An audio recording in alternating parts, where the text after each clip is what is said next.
অনেকে ভয় পাচ্ছে, অনেকে হয়তো বা নিজের জায়গা থেকে খুব সহজ থেকে এখানে কাউকে কোনো কেস নেই হয়তো বা আমি যেটা দেখেছি যে আমি যখন সবার মেন্টালিটি করতে পারি, আমরা কি মন মানসিকতা এখন ক্যারি করতে হয়তো বা আমরা মাঠে নেমে গেছি অথবা অনেক ঘরে বসে আছি, সবার জায়গায় সবার মন কিন্তু একই কথা বলছে, সবার মন একই কথা বলছে, সবাই প্রতিবাদী, সবাই সবার জায়গা থেকে প্রতিবাদের কথা বলছে এবং হয়তো বা কেউ দোয়াতে, কেউ হয়তো বা ফেসবুকে শেয়ারিংয়ের মাধ্যমে অথবা সোশ্যাল মিডিয়ার মাধ্যমে যে কোনোভাবেই হোক কেউ না কেউ তার জায়গায়। আমি একজন আর্টিস্ট, আমি আমার আর্টের মাধ্যমে হয়তো আমি ভালো করতে পারি না, কিন্তু আমি আমার আর্টের মাধ্যমে চেয়েছি যে আমার প্রতিবাদ করতে পারি।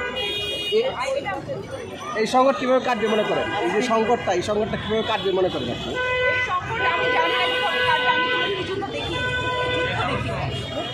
দেখি নাই, আন্দোলন দেখছি, আন্দোলন চালিয়ে গেলে অবশ্যই এটার তো সব কিছু শেষ আছে, এটারও শেষ হবে এবং জয়ের সাথে। এই আন্দোলনের সাথে কতদিন থাকবেন আপনি?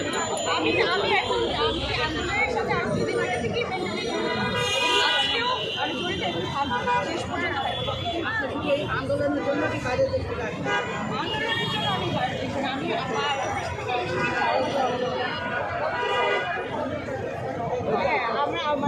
আপনার মোবাইলটা সরান ভাই, ওই সামনে চলে গেছে।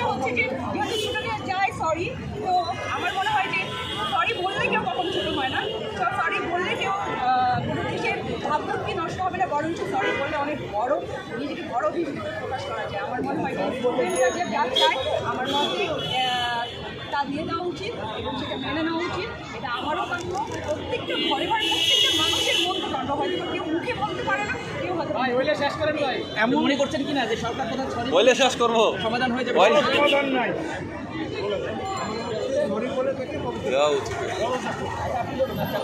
আমি আমার জায়গা থেকে আমি জানি না তার পদত্যাগ কিনা, হয়তো মন মানসিকতা কি, আমার জায়গা থেকে আমার হচ্ছে যে আমার স্টুডেন্টদের বিচারটা আমি সবচেয়ে চাই, যাদের মায়েদের বুক খালি হয়েছে সেই ছাত্রদের আমি বিচার চাই, সেটা দেশের সরকার থেকেই হোক, সরকারের বাইরে থেকেই হোক, জনগণ থেকেই হোক, আমি চাই আমাদের বিচার।